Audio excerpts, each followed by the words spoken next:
Rocking, kicking into this is episode 9 of the Over the Hill podcast. Special guest today, the one and only SO Beats, one half of the DJ producer duo known as Tough Love. He's been around a lot longer than that though, and I'm sure we're going to get into that conversation today. Welcome to the show, Steph. How you doing, mate? Oh, mate, really good. Thanks for having me on. No, I really appreciate you being here. I'm glad I've managed to catch you before life opens back up again and you end up jet setting and I don't hear from you for 6 months. So it's I good. can't bloody wait. I Yeah, cannot can wait, imagine. mate. So yeah, I guess we'll start there. I mean, I've done, we've all, every single one of us in life in general, TV everywhere has done COVID to death. So fuck all of that. But Yeah.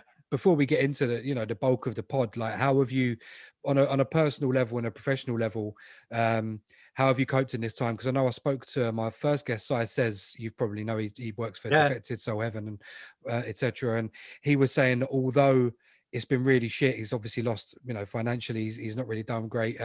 He's actually been able to start his own label, get a load of his releases lined up, work with a load of new artists and stuff. So he had a silver lining. So I was just wondering from your perspective, and Blaze as well. Full disclosure, Blaze, your brother, a guest on the podcast, him as well. He was saying a lot of the same stuff from a different part of the world. But yeah, from your perspective, professionally and personally, how has it all been? Mate, to be honest, I think the first 2 lockdowns were fine.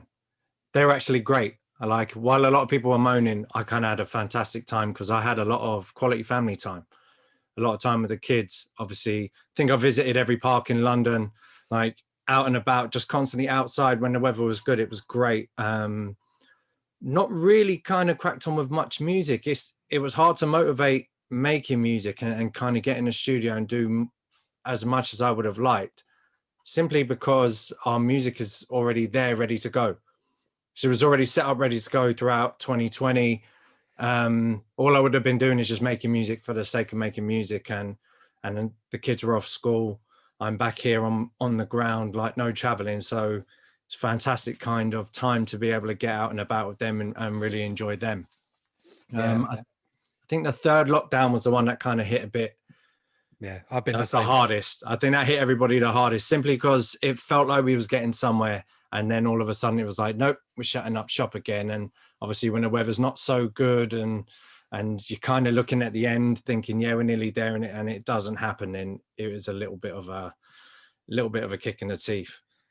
Yeah, I was the same. Like last summer, well, I say summer, it's really weird because that first lockdown from mid-March through to May or whenever it was, it seemed like there never really was a bad weather day. It didn't seem to rain very much. It was fantastic the whole time. It didn't seem too cold at all. It was really nice spring, and I remember going for my missus works NHS and she at work every single day, and there were days where I had a lot of work on, but there were days where I had nothing on. So it was like I could just get up, walk over Battersea Park, sit by the lake, eat a bit of lunch, listen to podcasts, chill, wander around. Like literally, mate, I was wearing just Hawaiian shirts and slides, mate, just walking around the park like almost every single day of the first lockdown. But this one, obviously, I mean, there's days where I try and go for a walk, and I'm the same as you. Visited so many parks and walking everywhere and whatnot. And yeah, there's days I've gone out. I mean, I remember one night I was walking around Hyde Park around the lake. I say night, it was about 5 o'clock, but it's pitch black. And I was walking around the Serpentine in Hyde Park, and a gust of wind come along, and I just stood there, froze for a minute, and just thought, "Why the fuck am I even here?" Do you know what I mean? Like, what am I doing? What am I doing? I think this latest one has been difficult, and we were just saying before I hit record that today was officially my first day back at the office, and I'm so happy to be back to having some sense of normality. So yeah, I mean, in terms of your productivity levels and stuff, obviously you've got music lined up there and everything else. Have you started to get back into it now that we're getting there, or have you just Santa sack full of stuff ready to go and you just it's been quite difficult, I'm not going to lie, like trying to hammer out music. And firstly, I don't have a lot of time to myself anyway. Obviously I'm always with the kids, so it's generally quite time consuming, and I'm quite a night owl, so I find myself being most productive when everyone's asleep. Simply because no one's phoning your phone, no one's emailing, you don't have to respond or reply to anyone. So I always find that window of maybe, like, let's say after 10 o'clock through to 1, 2, 3 in the morning is where I'm most productive. But I don't get that luxury, because if the kids are going to school, it's up at 7 o'clock in the morning, it's dropping them to school. So the time that I'm getting, I think I'm just experimenting.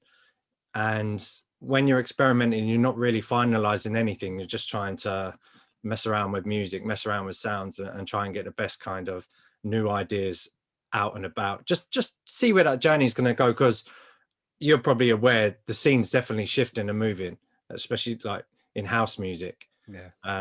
It's not what it was last year, or it's not what it was in 2019. So it's kind of just trying to create something new can be quite difficult.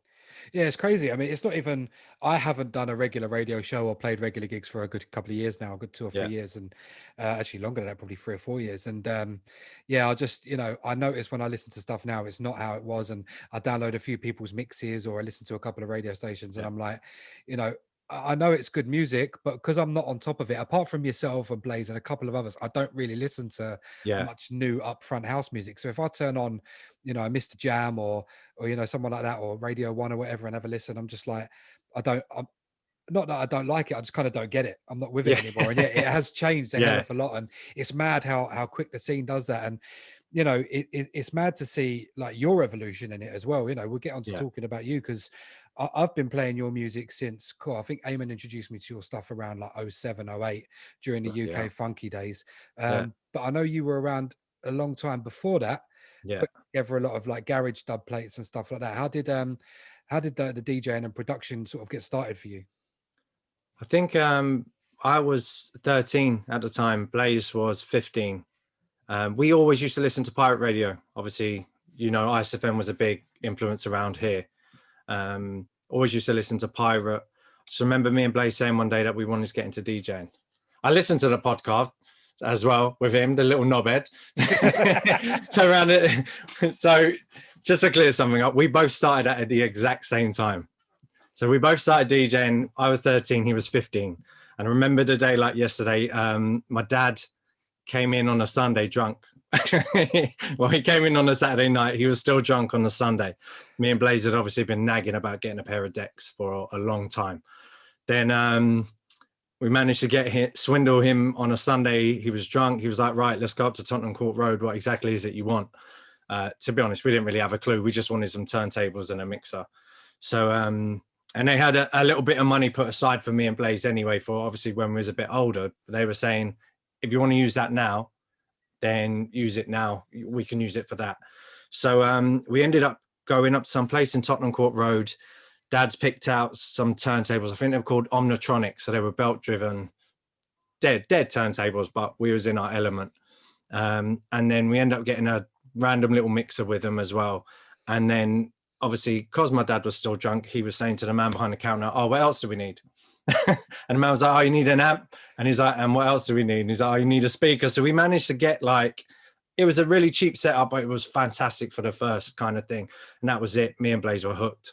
We were just kind of playing my dad's records, because we didn't have any at the time of our own, because vinyl purchasing wasn't what we were doing. Yeah. We was recording on tapes and stuff.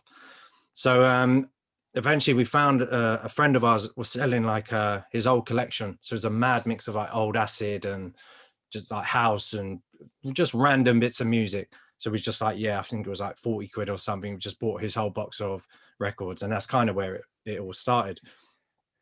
Bloody hell. Well,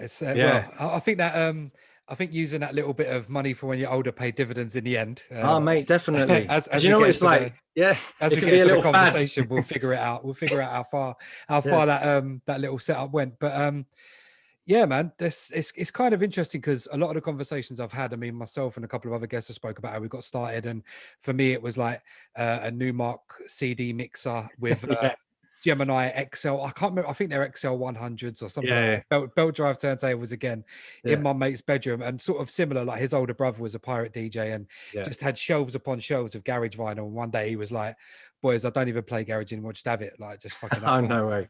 Yeah, so that's just sort of the same for us. It's so interesting that so many people kind of just there's a lot of different stories, but at the end it's just one of them little things. It's just calling, and a lot of it comes down to the pirate radio thing. And I think for a lot of people it came down to mixtapes and pure Yeah. garage. I think when pure garage come around for our generation, that was like a big thing. So yeah, it's I love hearing the stories. And yeah, good to set the facts straight, because Blaze is a little dickhead. He is a little dickhead. big up Blaze, we love you, mate. But yeah, so obviously from DJing, I'm guessing house parties and small venues and stuff came off the back of that. Joe, we both picked up mixing really quickly, as in the idea of mixing records. I know, not rather than just playing one record and the other, I found us, like I say, within 6 weeks we kind of had the concept down to an art form, if you know what I mean, especially on belt drives. Fucking hell, bruv. We know DJs that have been playing 20 years that still can't mix. That's another story. But yeah, so we kind of just got into it quite quickly, and then it was just having a few friends around who wanted to MC. So basically, I'm not sure if Blaze mentioned, but our house was like the hub. Everyone would come to our house on the street where we grew up. Everyone was in our house. It was like hotel West London, if you know what I mean. And some people still say to me this day, where, oh, I remember that time we was downstairs and you had the traffic cones and you used to have the deck. And I look at them and sort of act like, I don't remember you being in my house ever, like never. Like, but they have fond memories of it. So it was great. We just had not house parties, but just people would just be vibing in the bedroom and we'd just be spinning tunes and stuff. And then obviously as you get a bit older, Blaze was obviously partying in nightclubs, and I'm trying to get into nightclubs at 14 and eventually getting into the nightclubs at 14, 15. And literally that's it, just putting myself about, him putting himself about. And like, it kind of had a knock-on effect. People would then start to realize that you're DJing. I think Blaze done a show in Zeniths in Park Royal. And then I ended up doing some shows in Zeniths in Park Royal as well. And Fatingo's in Park. It just seemed to kind of be around that area, and people that we knew were doing parties. So that was it. We were just kind of jumping on whatever we could possibly do, get in a mix and have some fun. Quality. So so from there, how did your enthusiasm for productions come around? Because I know, as I say, you go way back and you've been at it a hell of a long time, a lot longer than most people realize.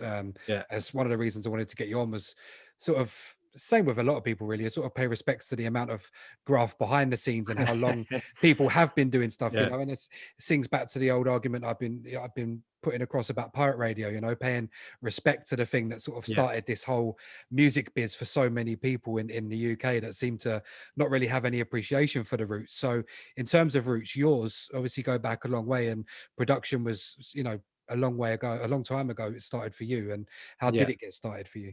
So for me, initially it was one of my cousins basically had a music I found a music program called DJ 2000, and it was just like waveform editing, so just chopping up waveforms and putting it in. And I started doing that with Garage Records to start making dub plates for my sets, because I wanted to just be a little bit different from what everyone else was doing. Everyone was playing the same records, and I just kind of wanted my own set of records. So I was just taking bits of other people's records, putting them together, and then actually eventually started cutting them on dub plates up at Music House in North London. And that was it. I think the bug fell into production after that. So it was like, oh wow, I can take this part of a record and I could take the kick out of that, and then I could take the snare out of that, and then I can sample the bass line out of this. And it was just, I had no idea what the hell I was doing. I was self-taught. But I just started putting bits and pieces together, and as I said, cutting up some dub plates, playing them, getting a nice reaction from the crowd when I was playing them, and then kind of moved into at the time it was Fruity Loops, and then just started being a bit more intricate with the music and the production side of things, and that was it, mate. I fell in love with it. Hours and hours of studio work, just trying to figure stuff out for myself. Quite a few of your dubs got pressed and repressed and used by various different mashups, and a lot of people don't realize that it's a conversation. I remember when Eamon, our mutual friend, he first introduced me to your music all them years ago. He was like, yeah, this is Steph, like he's the one that made a load of them dub plates that you used to hear like EZ and other people batter. And I was like, really? Like you never really think, oh, someone actually put the time and effort into making those. But you know, one of my favorite ones, as I've told you before privately, is the mashup of Pow And hype. and Hype, yeah, Yeah. the Forward Reach mashup. And just, yeah, I was so gassed when you actually said you'd found your copy of that and sent Yeah. it to me. I was like, yes, because I remember buying the record years ago, and I don't know where it went. It's in someone's box somewhere at a radio station somewhere, and it either got nicked, or I drunkenly put it in there. Probably the latter, to be fair. Yeah. But yeah, no, I was so gassed when you sent me a digital copy of that. But yeah, it just fascinated me that you were around then and doing so much of that stuff. And then, Yeah. um, yeah, as I say, it's nice to know where that came from, and actually be, you know, as someone that I know Yeah. as well. It's pretty cool as a music nerd and someone who appreciates that kind of stuff. You know, it's I get gassed even just thinking about it and Yeah. talking about it now. So yeah, obviously moving on from those days, around the same sort of time, I imagine would have been you were on Pirate Radio yourself, and I know you're in the up and coming documentary about Freeze FM. Freeze. I don't know how that happened. I know when this drops, the documentary will have already come out, and obviously Yeah. my guest on my last episode was Ashley J, and we went into, you know, a great conversation about how it got made and everything else. So I do urge people who are listening to this to go back and listen to episode 8, and obviously to go and watch the documentary. But yeah, Pirate Radio for you, what was the whole experience like, and what stations were you on? Do you know what? My timeline's been so long that I kind of get mixed up of where I was at what particular point in time. So I do know the station. So I'm going to say my first pirate experience would have been Mac FM. So we used to go on with Sean Nammock. I think Wesley J was on just before us, and it was right before Bagley. It was right next to Bagley's in King's Cross, and we were doing like 4 till 6 a.m. I think it was, like early hours of the morning. And we used to get the gremlins coming out of Bagley's, obviously phoning up and stuff. So it was wicked, wicked experience. It was just in a kitchen. And then we went from Mac to, I think it was Taste FM at the time. But then I started to form a group called Urban Legends, which was like a garage collective. And there was a bunch of guys I went to college with.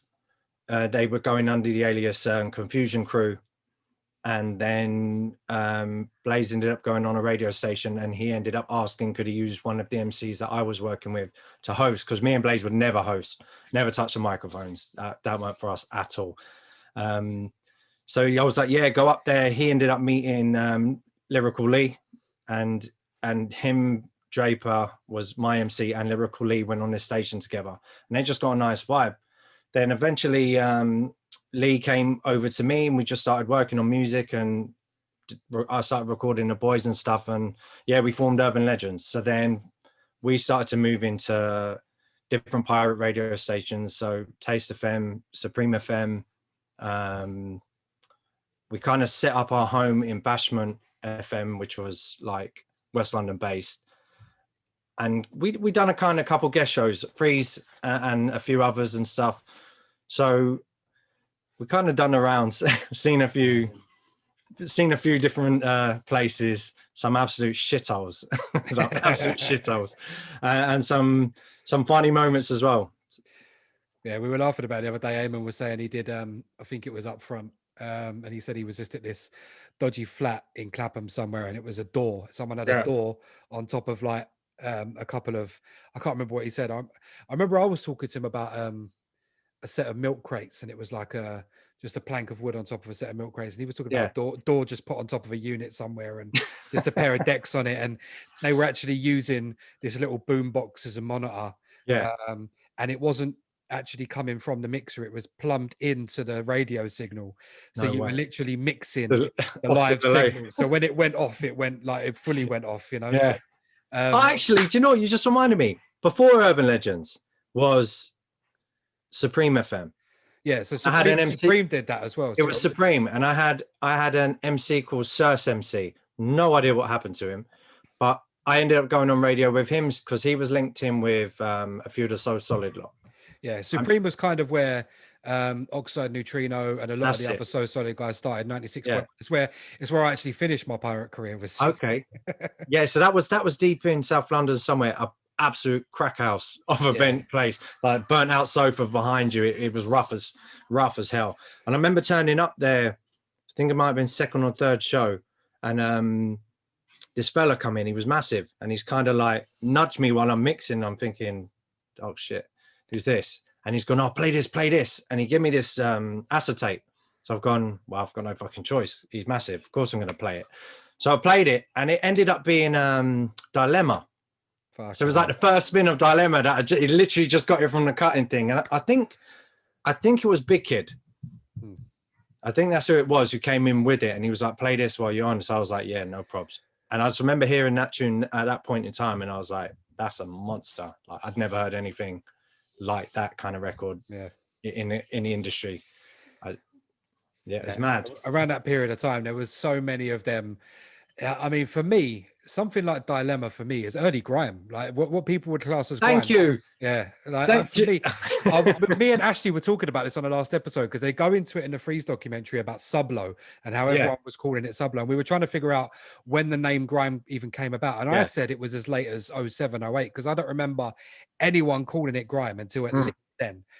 Even when Wiley, what you call it, came out, that was the point of the fucking tune, is there was no name for it. Yeah, exactly. Like, they're literally, so everyone was calling it Sublo, but for me, them tunes are, and a lot of the stuff Harry Lime was making, and Narrows as well, especially loads of those dubby tunes, for me, they were just, that's early grime. And Dilemma, prime example of it. And exactly. And, Whoa as well, you know, that for me, that's early grime. Like, So Solid were at the forefront of all of that stuff for me. But yeah, Dilemma I think was one of the ones that, did you do a refix of that later on as well? I done like a Funky House refix later on.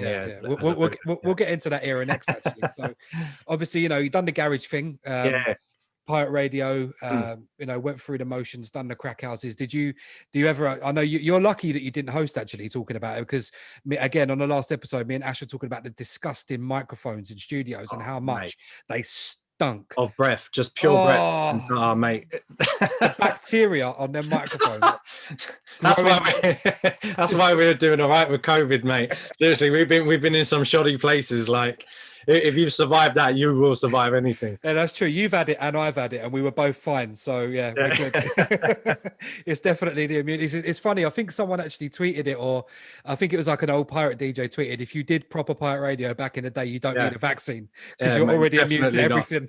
Definitely not. Even them turntables, mate, and them mixers, the amount of hands that have been on them. Disgusting. Mate, I've been in pirate studios, and literally, like, you'll go in there and it's just like there's like bits of weed in the mixer. There's like someone's left half a line of coke on the side of the turntable, like, it, mate, like, and then there's like someone's pissed in a bottle and forgot to take it out. I just left it on me. Oh, bruv. Yeah, different world. And then you look at it these days, and you know, you're doing a show on Kiss or wherever the hell you're doing a show, and it's like, air conditioning. What's this? Clean mic. This mic doesn't smell of breath. Like, mate, they were just vile, and like some of them were even brown. Like, you know, it's just like, gross. The foam that's inside the microphone, you know, that bit was just rotting away.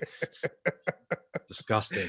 Oh, mate. So yeah, big up all the old school DJs that know about them crack them ones and them stinky microphone ones. Big up you, real soldiers, and long may your immunity to all viruses continue. But yeah, so obviously, you know, the garage scene, you know, people say it died. It didn't die. It just wasn't big anymore. Loads of people still made garage. Loads of good garage still came out after 2002, 2003. Loads of stuff still came out. And still does. And still does to this day, loads of really good stuff. But obviously you turned your attentions elsewhere.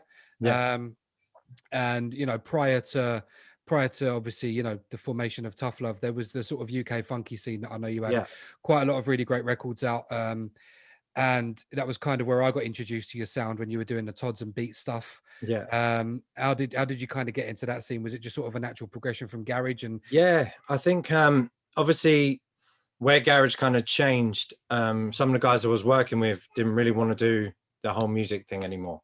I love music, love making music. One thing I've always done as well, even while I was doing garage, I was always mixing other genres of music with garage. So whether it was a hip hop and R&B tune, I was always kind of pushing the boat out and trying to just merge house, garage, R&B, hip hop, slow jams, like just have fun with it, I think. So that naturally led me into doing kind of multi-genre sets. I'd get the occasional person say, "Oh, can you come and DJ here? I need some R&B or I need some hip hop," and then I'd go and do some lounge sets or just like random restaurant sets to fucking no one. You know, if you want to earn money in the industry, you just got to go where the money's paying. Yeah. And that kind of led me into hearing where the new sound was going, where that funky house sound was going. I suppose it was grime went really left in the sense that it wasn't that appealing anymore. It just No, felt like there was the big sort of blow up around '04 when, you know, Kano's album come out, and yeah, obviously Dizzy had success, and a few others. And then I don't know, it's like people just sort of, they didn't, I don't want to say the word sell out because I hate that shit. I hate people yeah, say, "Oh, you sold out," like, yeah, but a lot of people did sort of, you know, roll deep, and that they sort of went off into an almost more commercial sound and stuff. And yeah, it did leave a vacuum for the latest underground sound to come through. And, you know, a lot of it obviously came out of East London with Genius and those guys. But yeah. I think for me, I don't know about you, but I remember, I think the first funky tune that I heard, that sort of changed the game for me was probably Takeover, like the Okay. Invasion Crew. Yeah, And then NG and Baby Katie, Tell Me. I think Tell Me was probably the biggest change for me, was listening yeah, to a lot of radio at the time. And NG's track Tell Me with Katie B and Versatile, that was like, it was so big. yeah. And it was just this whole new, because I loved house anyway, I loved soulful house anyway, that Same. was always kind of my jam. And Yeah, hearing that was like, okay, this is like, it's soulful house, but it's got that almost, it's like, like a tribal drum kind of. Yeah, yeah, yeah. I know what you mean. yeah, I felt almost like Yeah, disrespectful towards Soulful House for listening to it, but I loved it, and it had an MC on it, which yeah, I later on came to hate, but I still love that record. Like, nothing against that record, but I yeah. later came to hate funky MCs. But it just felt so much more energetic than the soulful stuff, you know. So, Yeah. what about you? When you were getting into the sound, what was some of the early stuff that you remember? Do you know what? I can't remember off the top of my head, but what I did find was when I was doing West End sets, and it was kind of a mixture of music, more people will come in and say, "Have you got this record?" or "Have you got that record?" And then it was like, "No, I don't.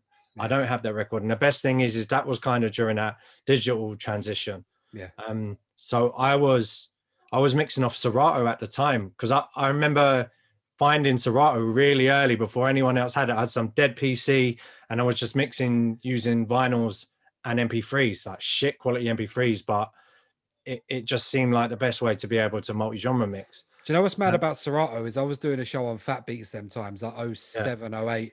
And I remember there was a sort of like a garage and dubstep crew that used to play in the studio next door. And every week I'd sort of come in, I'd always make a point of sticking my head in the door and saying hello, yeah. just try and be friendly and whatnot. And every time I went in, these guys were playing these red records. And every time I come in, I'm thinking, have these cunts got a load of their own red vinyls pressed Yeah, the up? same Like, record. and then, like, obviously later on when I found out what Serato was, it dawned Yeah. on me that, no, you prat, like that's what that was. But Mate, it was an absolute lifesaver. yeah. But yeah, I just remember like a few records coming in. To be honest, time wise, I can't Do you know what say. I think But I just remember like Fish Go Deep, like Fish Go Deep and it's stuff like that. exactly what I Like was about they to were say. them records which borderline that, as exactly what you said, that soulful house and funky, and it was You know, just same kind of elements there. the maddest thing about Fish Go Deep is it's the original's by an Irish group, an Irish. Irish, you know, and the remix is by an American. So it's nothing to do with UK funky. Like, it's like Black Coffee turned me on. Everyone's like, Yeah, UK funky anthem. It's like, it's South nothing African to do artists. with. But it's same with house, though, isn't it? It's like we take our own adaptation of it, Yeah, and we kind of create a London sound. yeah. It's not a UK sound; it's a London sound. We Like did that. it with Garage. We did it with Garage. Exactly, Yeah. exactly that. Yeah, just tracks like that, and I like Deneo I still Oh, up there as one of my favorite wow. records. Yeah, just still up Wow. there. And I never realized that was Mike Delinquent who made that later on. Really? Yeah, Wow, I know, because I know a lot of the Nail stuff is him, obviously. yeah, Even like Bounce and tracks yeah, like yeah, that. yeah, Oh, mate, this is like a memory lane for me. Remember yeah. that the fact that you've just said like I just want to sing it. I want to just turn the mic off It's now. it's one of the best records out and about. Like just the Really song, is. the melody, everything about that record's a monster. Yeah, it's But like fantastic. as well, I think there was a period of time where like even a sort of electro EDM sound that had elements of tribal drums in it too. They kind of all started to merge into each other. which when you are obviously gigging on in the West End, you're getting influences from so many different people. Like the crowd is from all parts of the world. Yeah. So sometimes people will come in and say, "Oh, have you got that new black coffee?" Because they've just heard it in Ibiza, for example, but you're playing DMX. Do you know what I mean? At the moment, you're just like, "No, I don't have that record." Yeah. But then Serato, Lifesaver, internet, quickly download that shit, and you're away with it. Like, I remember a big change came with when Do You Mind, like Crazy Cousins and Camilla came out. I remember getting a promo of it because they had connections with the station I was on at the time, and a couple of us who were playing that kind of music got it. And like it was again, it was around that time where UK Funky hadn't really gone anywhere, but those of us who knew the sound, knew the soulful house sound, knew it was coming. Yeah. And I remember getting sent it. It was like late 06, early 07 or whatever. And I remember getting sent a garage mix of it as well. And I remember playing it and thinking, this is going to be massive. And I used to have a residency at a bar in Enfield every Friday and Saturday. Yeah. And I was there and I remember, and it was very garage orientated and they used to love a lot of bashment and hip hop, but they never really got house. They got a little bit of the funky house, like Lift Your Leg Up and like there's sort of like the more party tunes like that and Destination Unknown or whatever. But yeah, I remember playing it and people weren't really feeling it. And then that summer was always quite dead around there because loads of the young uns always went off to like Zante, Malia, Bifa, wherever. And I remember it was like around late August, early September time when everyone had come back. And I just kept getting asked for Do You Mind 30 times a night. And I was like, that's it. That for me, bang, scene, it's gone then. Like I knew it was just going to blow. When people that were going to a venue that mainly appreciated the more commercial side of music were coming in every week and asking me for Do You Mind, it was like, yeah, this is going to be fucking huge. And it was. So obviously around that time, you started producing stuff. You did the Tods and Beats stuff. What was who was involved with that, and how did that? I mean, one of my favorite records in the funky scene was probably Mystery. The Brandy record, that was so good. How did those kind of sounds come about? So in 2006, I moved abroad, as you just said, over to Cos, and I'd done a season over in Cos, and kind of that was a little bit of an eye-opener for the sound that was coming in. So it was still very EDM, very electronic, very kind of multi-genre, mash-up-y kind of vibe. And then when I came back after that summer, I was probably more into that sound that you're talking about there. That definitely started to creep in. So I'm good friends with Toddler from Invasion Crew. He was doing garage and grime back in the day. I had done some productions for him under an alias that they done back in the day as well. So he was playing a lot more of that stuff rather than the bashment stuff that they're known for. So he came in and just asked me to remix a couple records with him. I think one was for Alana, MA1. We ended up doing like a Dido refix and a few other just random bits and pieces. Then in 08, I ended up moving to Atlanta, Georgia. Again, I was dabbling in more hip hop and R&B productions, and I met Branjay over there, and she had this song called Mystery, and it was a monster. It was a weird, like the original was an amazing record, and I said, "Oh, do you mind if I remix it?" When I came back to the UK. So when we came back to the UK, me and Todd got in, and we just started working on a version of it, and that's basically what you got. Right, I've got goosebumps from you thinking about that record, but just like it's such a great track. I urge anyone who hasn't heard it to go out and listen to that. So obviously you did some garage refixes as well. Obviously we spoke about the Dilemma one. Was it what was the other one? Was it I Keep? You did a little mashup of that as well? Yeah, done I Keep. I think back to earlier on when I'd done the mashups during that period of time, it was kind of frowned upon. Yeah, it was definitely frowned upon to kind of take somebody else's record and mash them up. So I never told anyone about them. But what I did do is I gave a few MP3s out to people and friends who wanted, because it was that transition onto CDJs.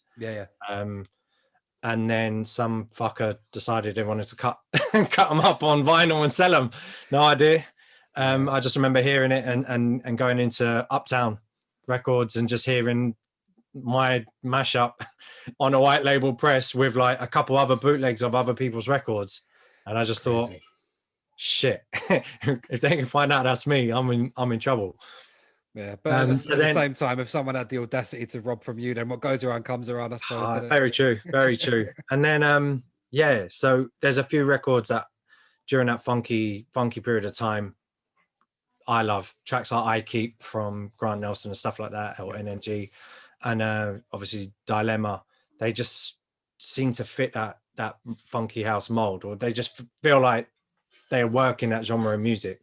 Yeah. So I've just done loads of edits, loads of mashups.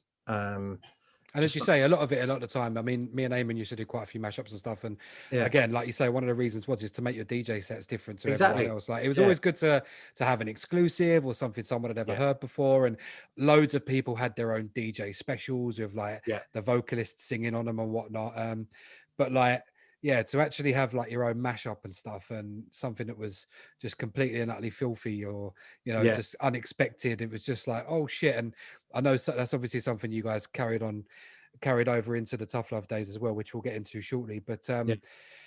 But yeah, man, UK Funky, you guys, you yourself and the Tods and Beats project as well, like so many good records. What was your sort of opinion on like, the skank side of that scene? And I don't mind that shit. The thing is, a lot of people frown on it, yeah, yeah, but these people are out enjoying themselves. yeah, Like, that's one thing about, I suppose, London culture especially, is when people gravitate towards a scene, they take it, but they fully take it, yeah, like, yeah. and they run with it. And from an outsider looking in, people might frown on it and be like, it's not really my cup of tea. But when you're a DJ and you're playing to that crowd, Yeah. that crowd is one of the best kind of crowds you can play to, because they know every record. Like, they're music lovers. They love funky house. It's like DJing to a house crowd who understand their music and know their music. Like, you don't get a better feeling. I You did could DJ to notice, 50 of them or yeah, 300 of them, and they're just having it, like, from start to yeah, finish. it's true. I Right? did notice towards the end of the UK Funky, there was quite a crowd that went from the backs of UK Funky and rather than go down the skank route and some of the silly records that come out, a Yeah. lot of people started following the more deeper stuff, like Yeah. someone you mentioned earlier, MA1. MA1, he made some of the best funky records that ever Yeah. came out, but he also made some really great house music as well. Mm. And I remember there was like a divergence where people sort of went and followed that sound and the sound that Rinse were making and the more Yeah. underground dubby house. It was just like, it was almost like a precursor to what happened later with like the deep tech stuff as well. Of It's course. just Yeah. Yeah. and yeah, I remember there was definitely a divergence in the scene where some people who like the more commercial element went off with the skank tunes and Mm. the last of the Crazy Cousins sort of remixes and whatnot. And then there was it was like a real underground sort of, almost like a connoisseur of UK funky sort of person there was like a divergence where the people just Yeah. went off and went into that. And I found that really interesting at the time. And I say it because I was one of them. I sort of Yeah. started following the more deep tech people, even though I'd been into the soulful house and deep house anyway. But yeah, Yeah. UK Funky was a great scene. And yeah, a lot of great music came out of it. And I will always hold some of your records among hundreds of others, but some of yours Yeah. in particular with great fondness. So, UK Funky's over as quick as it begins. But Yeah. then, we move into 2009, 2010, 2011. Obviously you start this new project that is still going strong after over a decade Oh, now. And fucking hell. yeah, Mate, sorry mate, does that make you feel old? no, mate. Do you know what? It's weird because I don't think about it enough, if you know what I mean. I'm very It was much mad when I saw, I think it was last year that you guys were posting up about like 10 years of Tough Love or whatever. I yeah. was like, I sat there and thought, Jesus, was them, because I remember getting sent like the R. Kelly remix that you Yeah, done yeah. and stuff like that. And I was like, was that, because it made me feel old. I was like, was that 10 years? Was I 10 playing that years, music mate. 10 years 10 ago? years, yeah. So 10 years. so let's get into it, man. Like the body of work that you guys have had is obviously incredible, and Yeah. we could probably sit for 5 hours and talk about everything that you've done. But we'll get into some details. So Tough Love, yourself and Alex, big up man Yeah. like Alex every time. How did it come around? How did it come about? And where did the sort of inspiration for that style of music come from that you were making at first, and how did it progress in the early days? So I think that period of time that you just mentioned there played a very big part in it. I think to 2008, 2009, let's say straight through to 2011, big transition in house music. It went from funky, it went through to a little bit more of a soulful kind of like Run Hall the mother funkers, you know, like that CC's or posh funk, you know, that vibe that I'm talking about. So I was resident at posh funk and CC's, which was wicked. So it was more house. That kind of got me back into my love of house music from, I suppose, being in COS and then transitioning with a different group of people. That group of people led me into McQueen's in East London, or Shoreditch Way. And then what I found was the sound was changing. At that moment in time, I was working on a pop project, which was more commercial, kind of an act called Chocolate Doll. There was 3 of us. We were producing. It was a little bit more glamorous, a little bit more hard work, more songwriting, more towards a pop market. And as much as I liked it, it came with a lot of negativity. Then when I was playing these kind of residence shows, there was a change in sound again, but it was a sound that sounded really familiar to me, which was the very early garage stuff. And I just thought, I've been here before. We've done a 10-year cycle now. We're back here again. I know all of these sounds already. I've been doing this for a long time. This is second nature to produce. So I started dabbling with a bit of the production side of it, making a few different bits and pieces. And then when I was playing the sort of more deeper house stuff in McQueen's, Alex was working there as well. And he basically always used to vibe off of it. You'd see him at the back of the venue just putting his hand up like, yes, bro, like, you know, this record sort of thing. So we'd have that common interest in that music. Then one day he came up, he's like, oh, I'd love to get in the studio with you and work on some bits. I've got loads of ideas and stuff. And I was like, yeah, no worries, we'll get it sorted. Then eventually, it must have been like 8 months or something before we actually did get into the studio. And then from the off, we done that R. Kelly bootleg. Was that the first one? So that was literally the first record we had made together. And then that was it. We both just kind of vibed off with each other. I think we knew the music before it was hitting its peak. It was just creeping through. So we got in it at a good time. And me and Al just started hammering out music. There was no brand, there was no act. We just knew where we both wanted to go with the sound. So eventually, after a few sessions and stuff, we just like, oh, how about we just merge forces, you know what I mean? And just use our connections from the West End, use our connections from who I know, who he knows. Alex comes from like a completely different background to mine. He had good links in with kind of model industry, like the model industry and stuff like that. Some music industry links as well. So just a completely different clientele to what I had. Yeah. And we just managed to kind of just get our music and just fucking hammer it out there. I think we sat down just not really thinking of a DJ brand or a production duo. We were thinking more of like a media hub based on the connections we had made. So we was like, right, let's find a name where we could have like a photography studio, production studio, kind of recording studio, you know, just everything under one umbrella. Yeah. So we was like thinking of names like Hard Graft and but everything was to do with hard work. And then we came up with Tough Love. And then we're just like, that's actually quite a good name. That's a very decent term. So we just started flirting with that idea of basically, right, let's DJ together as Tough Love. Like, let's go out and do some bits and pieces. Luckily enough, Alex knew someone who was running an event in Egg and was like, oh, do you fancy giving us the warm-up set? And they were like, yeah, cool. and that kind of it. Our first set as a duo was at Egg. And the buzz was crazy. We played half of our dubs. I think from the off, 50% of the set was our own music. So we knew we was onto something from that point.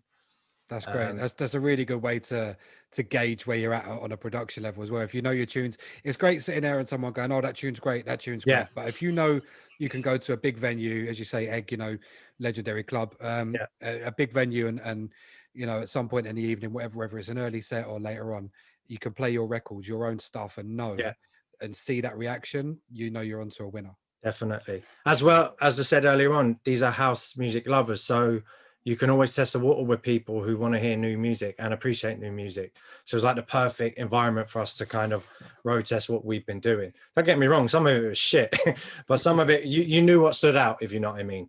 And as DJs, you always know that there's that kind of record that can save you if things aren't going so well. So you just draw for the weapon, and that's it. Kind of the dance floor's back on track again. Yeah, me and Blaze were laughing on the episode that we done. You probably listened to it, where I knew what the answer was going to be when I said to him, "Do you have that one record that no matter what gig you're playing at, like what is your weapon of mass destruction?" And before he even said, he sort of opened up to say, "Oh yeah, no, so it doesn't really matter where I'm playing, but if I play," and as soon as he said "Show Me Love," mate, I nearly fell off this fucking chair. I was cracking up because that is the secret weapon for everyone. But it is, mate. It's just, yeah, there are others. There are others, man. There are others that we all know as well. But that is probably the biggest. So, so yeah, you got them early days under your belt.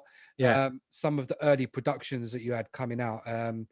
Obviously, won't go into too much detail because me and Blaze already did. But the Night Is Calling obviously was a big a big early record for you guys, and something that I absolutely loved. Where did you find that vocal? Like, because that's like I'm like I blow my own trumpet and sound like an absolute prick, but I'm like a bit of a musical Wikipedia. Do you know what I mean? I know music, and I'd never heard that record before.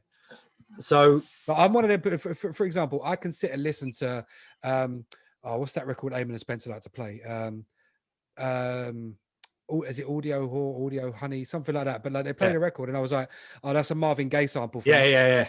When you guys, I'm like that. Yeah, I'm like when that. you guys made Keep It Burning, I was like, oh, that's a little bit of Beverly Knight from this. Beverly Knight, I can do that. Sole Purpose. Like that, that little bit there, that's a sample from Whitney Houston's version of I'm Every Woman. Like I know the sound, but with that record I was like, what the fuck is this? Where did you get that from? So that was a funny one. So we had just done a gig in Berlin, and it was a fucking experience. I'm not gonna lie, that was an experience. And we was on, so basically I've collected sounds for years, like since I first started. Obviously everything is sample based, or was, while I was producing, before I got into VSTs and synths and shit like that. So I've got sample packs that I still don't fucking know what's inside them. Like there's such a big selection of sample packs and acapellas and stuff. And I just remember we was on the plane back from Berlin, and I heard that sound, I heard that acapella, and I was just like, oh shit, that's sick. And it fitted exactly what I was working on the plane at that time. So I was just like, so were you already kind of working on the music? No, so what started doing was basically I could never sleep on planes or in cars and stuff. I was awful. I love making music. So whatever opportunity I had, rather than watch TV or listen to, I'd just be there figuring shit out. So I just remember coming up with the loop and then finding a vocal and putting it in and just like layering it and thinking, oh, this is nice. Like, and then I'd put the headphones to Alex and he'd be like, yeah, that's wicked, do this and it. And then we just ended up getting back to the UK with, I suppose, half the record already done. And then thinking, right, there's something in this. I remember doing it on Ableton at the time because I was just layering and then had to transfer it back over to Logic. But once we'd done that, I was able to get into like the real production of the record. And that was it, mate. It just become one of the records that was in our set constant for that period of time. Yeah. There was a handful of them. There's a bunch of records there that were all kind of popping up at one particular time, if you know what I mean. So we didn't just have the one record. I thought we had maybe 6 or 7 little secret weapons in our sets that everyone was really like feeling. I just remember going to parties like Have a Word and stuff like that, and like when that sort of it was a London centric thing, but it was UK, but that sort of London house sound started coming about with, you know, like when Audio Rehab blew up and you know, the Have a Word parties were a big part of it. And I remember being there, and obviously I knew the record, I was playing it myself on radio and blah blah blah, but I remember someone playing it and I'm hearing it come in and I was like, oh shit, that's like Tough Love's tune. And then I remember seeing the reaction and I was like, fuck me, this record is so much bigger than I actually thought it was. And then later on, obviously whatever happened. But a great record. So around that time, tell them what happened, Jay. Tell them what fucking happened, mate. No, I mean, I've said to you in the past, and you know, I spoke about it on the show with Blaze and stuff. Like, you know, David Zowie House Every Weekend uses the same vocal. Now, Yeah. I will sit here as someone who, as I say, is a little bit of a musical encyclopedia, and Yeah. I will outrightly say, and I don't know the guy, I've got no problem with him at all, but I will Yeah. outrightly say, if he could sit there in an honest conversation with me and tell me that he'd heard that vocal somewhere elsewhere, Yeah. Never in a lifetime. I'll be able to show you there's a liar in the room. There is Mate, a liar in the room, and it ain't me. And listen. I remember. Do you know what's really funny? You probably know the story actually about the person who didn't sign that but could have signed that, and it should have been theirs and should have gone to number one, but for whatever reason they didn't. So so yeah, there's like loads of people missed out on that record, but yeah, man, for me, when I hear House Every, it doesn't even sound proper. There's a couple of remixes of The Night Is Calling that are good. But that, like, if he'd have said that, oh, I've done a remix of it, and you'd have okayed it and he'd put it out and gone to number one, cool. But when I heard it, I thought, this is a piss. Like, I thought this took the fucking piss. Like not even on the sense of like doing a mashup for your own DJ sets and someone else presses it. Like, that's one thing. But to take a record with vocals that I've never heard, and don't get me wrong, it is a good record. I would never ever play it in a set. I've never played it. I'll always, like, out of loyalty and just out of like, cheers, mate. No worries, mate. But like, literally, I've been in clubs where people have asked me to play it when I had my residency at With You and the parties in Croydon and stuff every month. But I'll play that track. Nah. And I'd play The Night Is Calling. Like, Eamon used to do the same thing. Like, we used to do it all the time. But yes, I just, no, it bugs me because it's a good record, but it isn't The Night Is Calling. The Night Is Calling is a great record, and as I say, you know, I'm very big on paying respect to the roots of things and the originals of things and stuff like that. So for me, I get a little bit musically snobbish about that record, and what I don't want to drag you into things or get you to say something ridiculous. No, mate. But what's your feeling on the whole thing? Do you know what? It pissed me off at the time. Do you know why? Because that was a personal record to me, in the sense that I loved that record and the story behind how it come about, as in The Night Is Calling. And me and Alex done things properly. We went and we paid 50 quid to clear that sample. Yep. Like, we cleared it. So it is, man, there's only one, there's someone, Tom, I can't remember who it is. You'll know the record anyway, the original, you'll know the original producer when I say the name, but I can't remember off the top of my head. So we paid to clear it, 50 quid, job done, all paperwork all done and dusted, like master cleared, everything. So we made that record. That record was a staple part of in our sets. Other DJs were smashing it. We signed it to fucking hell, can't remember the name. Alive, I think the label was called at the time, and it was doing its thing.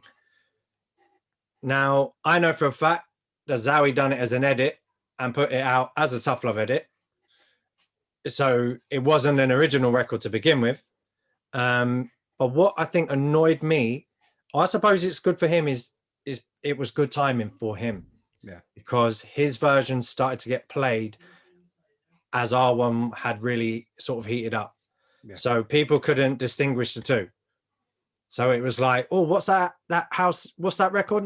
House Every Weekend. That's the record.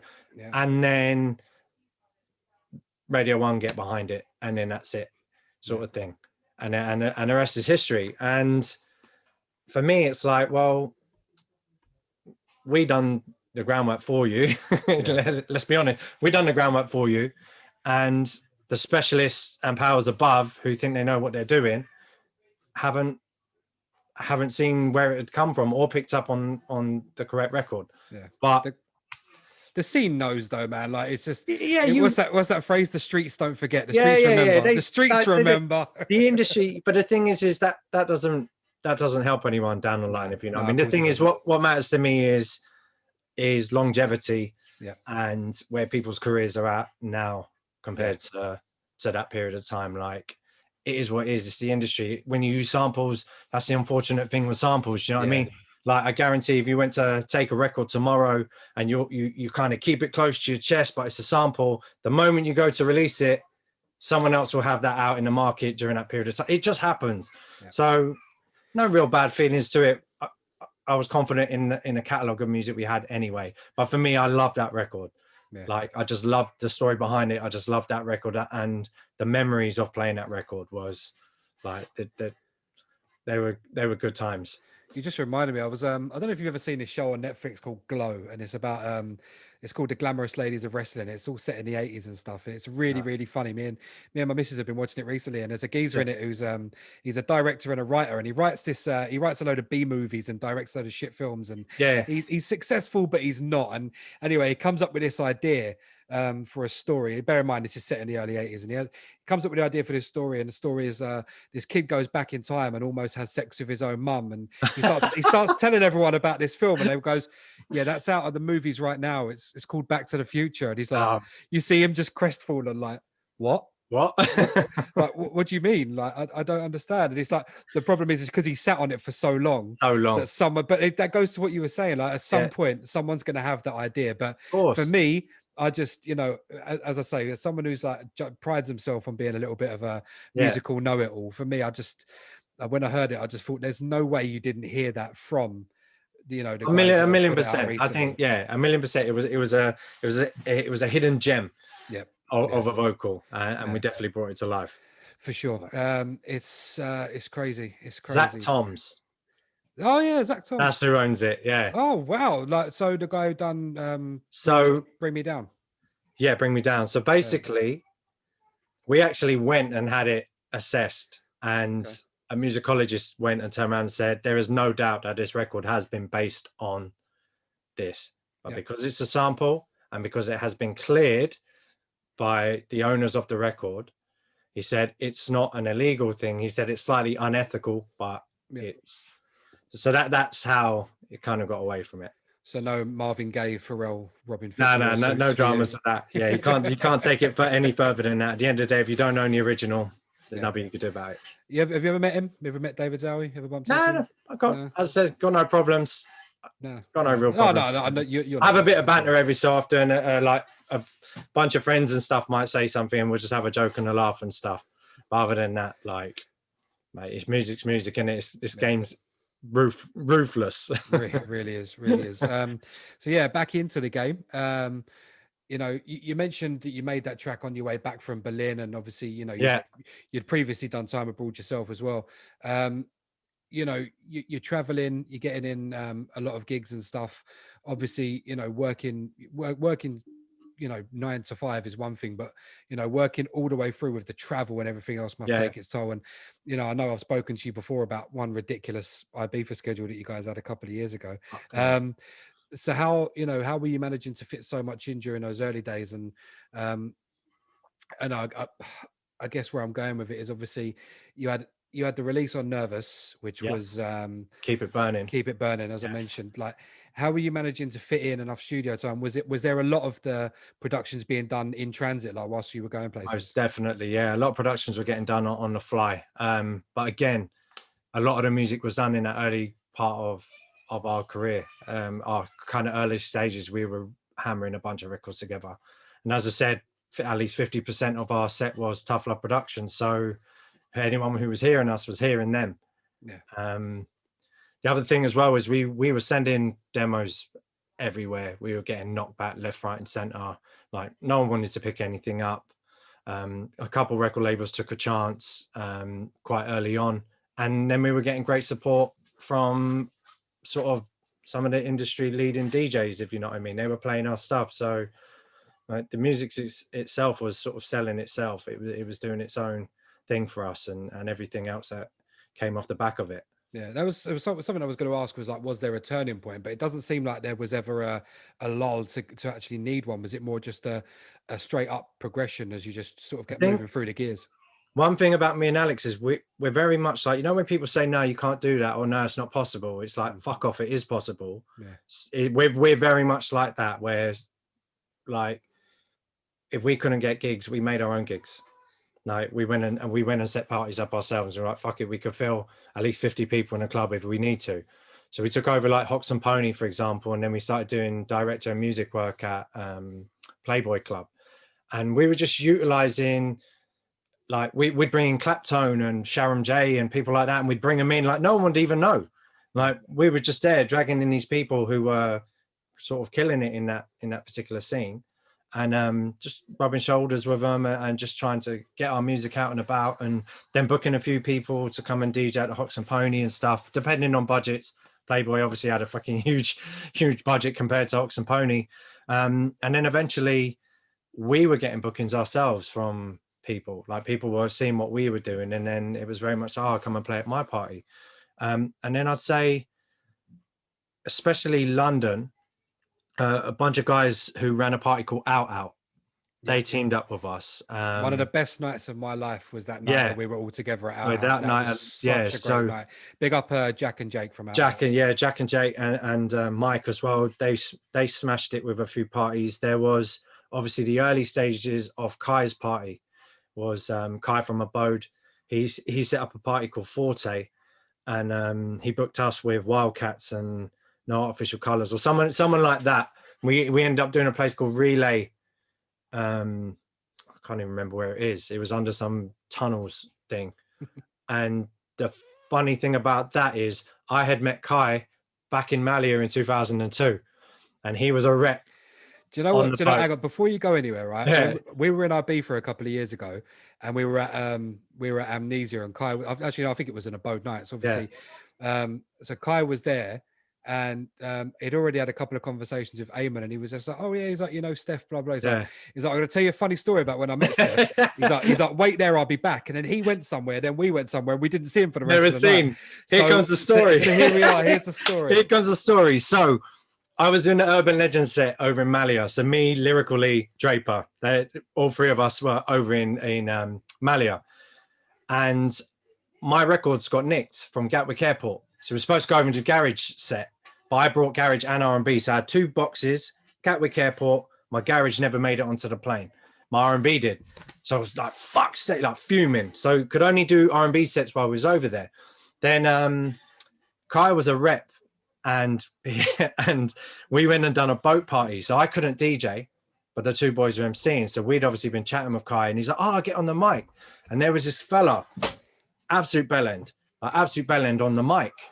So Kai was like, "Oh, you lot should get up there and do some bits and pieces." So I was like, "Boys, definitely go up and do your thing." Like, so they've gone up there and they absolutely tore the shit out of this fella. Like they you know what it's like back in the day when you see like mic battles. Drapes and Lee, they tore the shit out of this fella.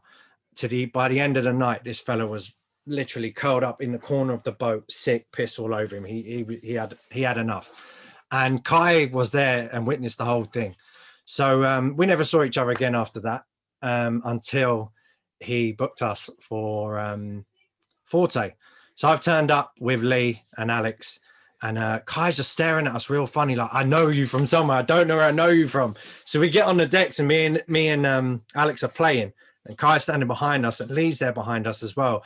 And I just see him out the corner of my eye, and he's turning. He went, "MC, you're the MC," like that to Lee. And Lee's like, "What?" He's like, "You're the MC, Malia and Boat." And it was like, "Fuck yeah, we hadn't seen him for like easily 11 years. So we end up moving in and done a few parties with him after that as well. And then after that, obviously he set up Abode, and the rest for him is history. Yeah. But then the Audio Hall boys as well. So I would say Out, Kai and Forte. And then the Audio boys booked us for the Coronet in Elephant Castle. And that was an absolute monster of a show. I think that was the show there which really, really kind of catapulted us in that London scene, because I was going to ask, was there a moment where it just sort of went, there it is. It was that moment, because I remember after obviously playing the light boxes and stuff like that, and a couple of the smaller shows, that was our biggest show at that point in time. And we played all our tunes, and everyone in that crowd knew them records. So Keep It Burning, Night Is Calling, like all of them, even like So Freaking Tights and that, they were in the sets as well. Yeah. And people just knew it. And I just remember just seeing this fucking sea of people, like the whole entire place, and just like, fuck. Don't get me wrong, we walked into the venue, it looked moody as hell, like it did.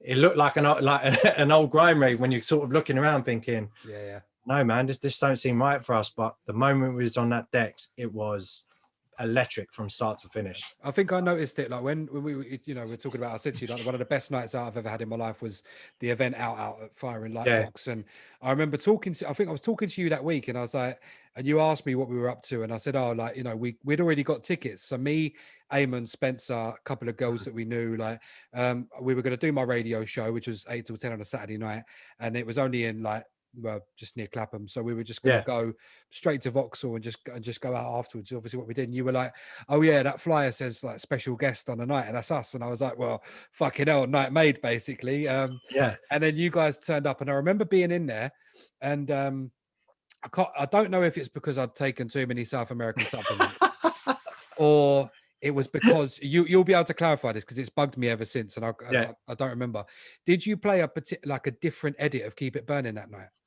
Yeah, like a reboot version. Yeah, so I thought so, because I remember sort of feeling like, am I tripping, or is that like because it had like all like a different build on it and everything. And I was like, So I remember hearing that set that night. Sorry, I remember hearing that set that night and hearing the reaction, seeing the reaction. It was the first time I'd been in a club where you guys were for a very long time, and I was just like, oh, like when I heard you playing and I saw the way people reacted to when they saw Tough Love in Lights, and I went, oh, okay. Now it makes sense. Oh, okay. Yeah, we're off to the races here. Like this is big. This is big stuff. Because there was a really good lineup that night. I can't remember. I think himself, her, and a couple of other people. Yeah, it was a really great night. And the vibe in there was amazing. I bumped into so many people that I know.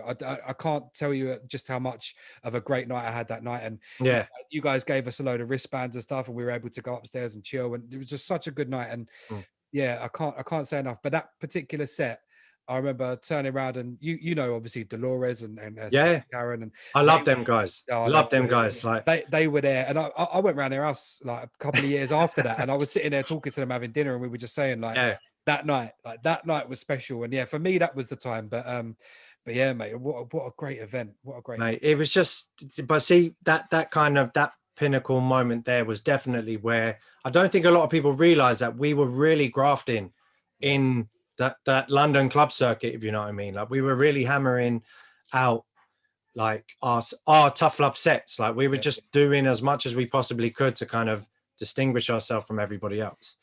And I said, like a handful of records that were all our own, and even the records that came out, we'd always then do a dub version, which just made our set a little bit different. So it would just catch people off guard. As you say, Keep It Burning, it had a fucking 2-minute intro. I think you can hear it on the Ministry of Sound. We done a Ministry of Sound set that's like live from the club. And I think it's on that, like the videos and stuff, you hear that version. I'm gonna go and listen to that later on. A lot of people have done that over the years. A lot of big house DJs and stuff have done re-edits of their music. Grant Nelson in particular is one that I know that does legend. It re-edits a lot of stuff, bruv. My idol, really. He does a lot of edits of his own stuff that only he will ever hear or only he will ever have, and it's just like I love that. I love hearing, because that shows that not only are you a producer. A lot of people are either a producer or they're a DJ, and then they're a producer who plays DJ sets, or they're a DJ that might have had a couple of ghost productions and they rather DJ, and but when you're someone like yourselves, or I can sit here and compare you to Grant Nelson quite easily. Like when you put that much effort into a DJ set as well as your productions, that for me, that's special. Like I appreciate that so much. And I'm glad you cleared it up. I wasn't just tripping with bollocks off that night. Because I was mank, bruv. I was a mess that night. Like, I might have looked all right, but inside, I still got the photo of all of us outside in the courtyard. Yeah. I think Eamon's he's strangling Alex in that photo. I think. Yeah, definitely. No, I think with regards to them kind of records as well, is I think a lot of people forget how much we hear them. Yeah. You know what I mean? So it's like it's a nice fresh twist for us as much as it is for anybody else. And then sometimes there's that little bit of excitement where you're like, right, let's catch that crowd off guard, or let's just fucking twist it up a little bit so people don't expect it. And then, as you know, like Garage was very much like that. Like you and I both grew up listening to EZ, and once he had that 1 or 2 little flicks of the wrist, you heard a snare and you're like, that's fuck it, and then that's it. Like everyone goes nuts. We still have that element of surprise in us, and that's not really in house music, if you know what I mean. You don't really see it in a lot of No, in yeah, you house. have it in some DJs, as I say, like, masters at work will have a different Yeah, edit. They'll only ever play a couple of times. yeah, One of the ones for me that always bugs me that I haven't gotten, I haven't spoken to him for years, but I don't know if he'd ever give it out. But when MK did the remixes of Look Right Through, yeah. you had the one that was the full vocal, Mm, you had the dub two, which was like a different type dub, and then you had the number three, which obviously blew up great. everything Yeah. else. But there was a version of dub two that had a full length of the vocal on it. That was Oh, the okay. and he played it one night at Ministry of Sound. I think it was his first ever gig in the UK. Yeah, Sorry, he did Horse and Groom a couple of nights before yeah, as a defective party, and then he did his first ever show at Ministry when he made his comeback, quotes unquotes. Although we yeah, know he never really left, but yeah, like I remember hearing that, and it was like the full vocal, but the dub. To me, it's incredible. But yeah. I love the fact that I can't have that record. I love the fact that I'll probably never hear it again. Mm, But it's just like, and yeah, as I say, I love the fact that you guys have put it in there. And speaking of your own stuff and your own productions, around the time of these events and everything else, obviously you guys started Get Twisted as well. yeah. The label that's still putting stuff out. Mm. Uh, was that just part of the natural progression for you? Was it somewhere just to put out stuff that maybe wasn't getting put out on other Mate, labels? it was solely put together because the doors we were knocking on weren't opening. Yeah. Literally, like, I think as well, we had a few peers, we had a few friends that were releasing great music, and again couldn't get their music away. And same One of as the us. early EPs, there's a track from Sean, I think Sean Roman on one of the early ones that, like, Yeah, for me, bruv, like I've never heard anyone really play it, but for me, it's yeah. like it's a special record, man. Mate, there's so much. Like, the thing is, as well, is people don't realize the records, the people that are on Get Twisted, Yep. like the people that have come on Get Twisted. Like, when you actually look, like, I've got it pinned up on my wall here, Yeah. and it's like, so the very first release, we cut 100 limited vinyl press just to kind of commemorate that moment, and it's bloody Hannah Wants, Denny, Chris Lorenzo, us, and Lee Webster. That's 2012. Like, when you actually think of it, like, Yeah. we were A&Ring from such an early stage of it. Like, the guys were building really well. And then throughout that time, we've got like Sandy Riviera, bloody Roger Sanchez, like Todd Terry, Yeah. like all the legends have come on the label. And then like Frankie Wild, John Summit, like Guz, like I mean, so Adrian many Darts people. as well on there as well, isn't Yeah, mate. he? It's just not Purple Disco Machine. Like, Yeah. Yeah. eats everything. It's just crazy the releases we've had, but I suppose the accolades for the label have not really ever come for it with it, if you know what I mean.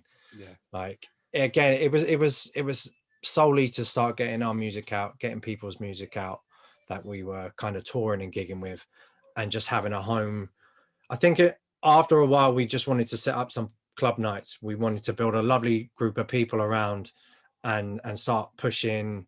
We wanted 50 tough loves, basically. Yeah, I was going to say it's All coming similar to through. what you were saying about Tough Love itself being a brand as opposed to just Mm. an artist duo or whatever. But I suppose once you get to a certain level, you can't just call the event Tough Love.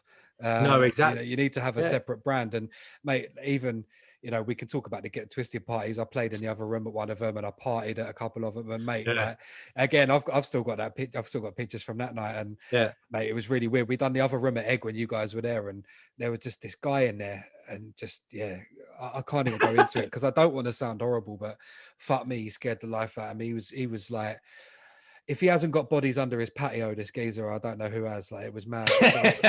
Some creatures used to frequent Egg, mate. Right. Egg Egg is a special place. To be fair, any venue in London is a special place at the right time. Like, seriously, we've seen some. I'm sitting here calling that geezer a wrong and a weirdo. Yeah, The state of me out that night, like You people were that probably say guy. about me, yeah. Oh mate, I had a reputation for that for quite a few years of being either the guy that probably broke furniture, or people Yeah. people haven't seen me for 2 hours. Where's Jay? And I'm just getting carried away by like three geezers out the door somewhere. Like, bye. Like, always had that rep for quite a long time myself. So yeah, so Get Twisted, obviously massive label at some point has had the who's who of the house scene on it quite clearly, evidently. And you guys are smashing the club scene. You've kind of got all bases covered. You've got a load of great music coming out. Yeah. Your name is synonymous with the club scene, not just in London, but you guys are playing everywhere and anywhere as well across the world. and obviously a big part of your success has also been the festival scene. Yeah. And I wanted to get a little bit into some of your experiences at some of the bigger festivals in the UK, and obviously Yeah. you even shot one of your music videos there as well. Yeah. Dreams. Where what's some of your favorite festivals been to play at? Because I know you've pretty much hit all of them. Or Yeah. is there any that you haven't played at that you'd like to? I'm sure there is, mate. I'm sure there's plenty that we haven't touched. Mate, it's so much of it's a blur. Like so much of it Which is a is funny blur. because you don't even And drink. I don't, yeah, but it's a blur because it was constant. It was Yeah. like it was constant at one point. But there are some stand-up moments. I think again, as well as I can't always I'd have to research myself to let you know what the exact timeline of certain records was, Yeah, of course. like of their release date. So we ended up signing Dreams to Tool Room. And then that was one of the first years that We Are Festival was on. Yep. And we had obviously we're building a nice little buzz for ourselves, which was great. And then Tool Room booked us to do the We Are tent for them because what they wanted to do was rebrand. They wanted a whole big rebrand. They wanted a group of us, so like Bontan and him, us, a few others, basically to kind of be the start of that new rebrand. So we went in and we done our set, and to be honest, the tent was okay, as in it wasn't rammed. And then we went on and played our first record, and I just remember just seeing people go into this tent.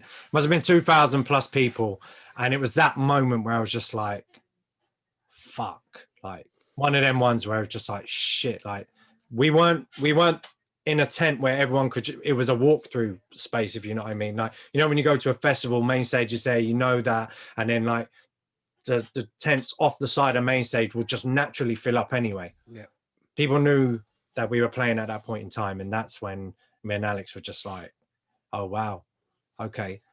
So these people, like these People aren't just know our there for the music. festival, but they're there to listen They to know you. our Yeah. music. They know what we were doing, and I just remember dropping a few records there, and I had sunglasses on and this fucking big Larry Tough Love t-shirt on and stuff, and I just had tears streaming. Like just looking at it, just thinking, Jesus, man, like what have we done? Yeah. And then I think after that we couldn't even stay around. We had another show up north, so like you didn't even get to really sort of take on board that experience. It was like right straight in the car, and we'd had to move somewhere else. So like your adrenaline's like this, like so high, and then out of nowhere you're fucking shattered because you're on almost a come down, I suppose. Yeah. And then you've got to go and do it all again somewhere else. Yeah. Like it was that moment where it kind of really felt real. So that festival there, because it was at the very start of We Are as well, like one of the very early kind of stages of it, that felt really special. A few international ones were amazing, and then I think obviously we'll get into the other parts of the journey, but Reading and Leeds Festival, in 2019, I feel like we'd kind of just our brand in general and our music wasn't being taken the same way, and it just felt like we were having I suppose a little bit lost in that period of time musically. So me and Alex kind of vowed, we're like, fuck it, we're going back to what we know, we're going back to what we do. And it was just club music. We just went back to club music and kind of what we enjoy and what we wanted to do. And we went and played on the Radio 1 dance stage in Reading and Leeds, and we just played again. All our own stuff, none of the earlier stuff, like nothing. It was just all brand new and fresh to 17-year-olds, 16, 17-year-olds. And they were fucking mosh pitting and hopping and spinning. And I just remember like me and Elle like, right, we're back sort of thing, that kind of moment. So them two festivals there were like, there's been plenty. As I said, there's been plenty of amazing things, but them two festivals really, really do stand out. Yeah, it's great. And hopefully by the end of the year, towards the end of the podcast, obviously we'll talk about what you've got coming up in the future. But before we do, I wanted to talk a little bit more about a couple more of the releases. Some of the bigger ones, obviously now, So Freaking Tight was absolutely massive. How did that sort of, did you guys get proper clearance to that? I'm assuming you got all of that done. So we had Lonely Highway. Yeah. As you can hear in the music, it's almost identical record. Yeah. So we self-released that as an EP on Get Twisted. So that was doing well. We also had the remix of Gone in the Morning with Deneo and Carneo, and that was actually turning into a bit of an island anthem.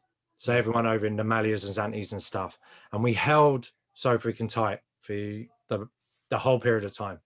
We'd obviously dropped Pony as a white label bootleg to boost our social numbers. Yeah, we'll get onto that in a minute as well. No, yeah, no. So this is basically, we had knocked on a few labels' doors. We had gone to our management and said, "Listen, this record is getting the best response out of everything." We'd also said about Gone in the Morning, and everyone was like, "Nah, like not interested." We knocked on the doors of all the major labels. Went into our management at the time, was like, "Listen, can't explain it, but this record every single time is like, we're standing in front of thousands of people, and it is the standout record of all of our sets." Yeah. So like, there's something special in it. Nah, not into it. Basically, everybody. So like, all right, cool. Went, fuck it, let's pay. How much is it? So our manager at the time, he was like, I think it's like $6,000 to clear the sample. Me and now like, fuck, $6,000. Like, can't, like, don't fancy paying for that. But eventually was like, no, we'll do it. At the end of the day, put our money together, cleared everything, ready for release. Annie Mac plays it on Radio 1. Every single label who turned it down was like, oh yeah, well, so that record, like, it's already signed. We've already signed it to ourselves. So make a decent deal and we'll see what we can do. So then we went into a few labels. We went into Sony, went into Universal, popped around a few of those Sony labels. They were like, we want it. Don't care who it goes on under the Sony umbrella. We want it. We're like, okay, cool. So called for a meeting at Epic, went in and sat with them. We'd just had a meeting with Ireland. So Dave Lambert over at Ireland with Darkus, sat down, had the meeting with them, real positive, real good. Went over to Epic, literally just up the street, sat down with them guys. They said, oh yeah, we're reshuffling, we're doing this, we're doing that. Basically what we're trying to do is we're trying to be like Ireland. And we were like, okay, you guys are great, but you've just told us you're trying to be like the rival, if you know what I mean, the opposing kind of label. So we ended up signing a license deal with them. So it was basically, the record was signed to Get Twisted, and we just licensed it up to Universal Ireland, and then they done their thing with the record. And yeah, blew up. Was it top 20? Top 20 in the end? Yeah, so all right, a lot of people don't know this as well. So we basically were number 3 in the UK charts. Jesus. So we were number 3 in the UK charts. We're number 1 in the UK dance chart.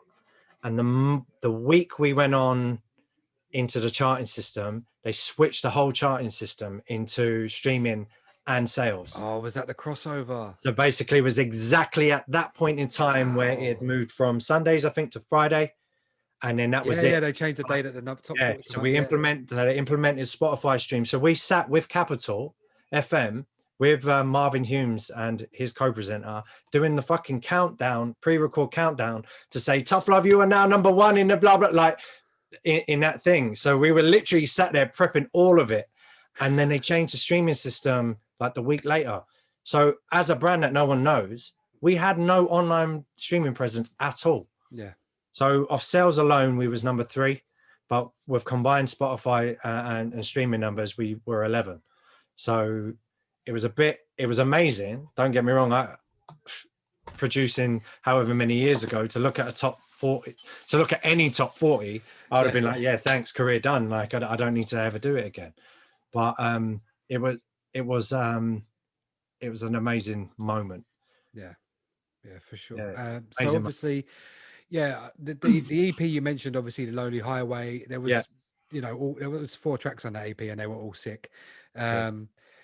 The other one you mentioned, obviously Pony, the genuine, and I remember So Freaking Tight. I remember having for ages, obviously before it come out, and a few DJs were playing it, whatever. Same with Pony, obviously, as you say, it was kind of a white label for your sets, but also you know, a few other DJs had it, and you know, people were playing it and whatnot. How the hell did it end up that Genuine came and re-vocaled it, and So, suddenly Genuine's back mate, and he's there doing vocals with Tough Love? I mean, just it's an interesting one that I love it when artists actually come and put the effort in to do things like that. I yeah, know one of my favorite stories is Mariah Carey re-vocaling for Dave Morales' remix of Dream Lover.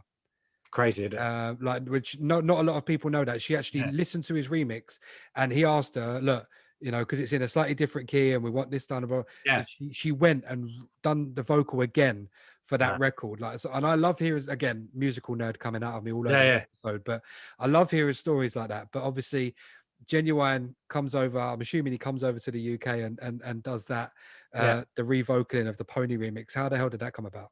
So, mate, so random, so simple, to be honest. So freaking tight was doing its thing. We're obviously paying attention to Shazam and all the freaking important charts in that world.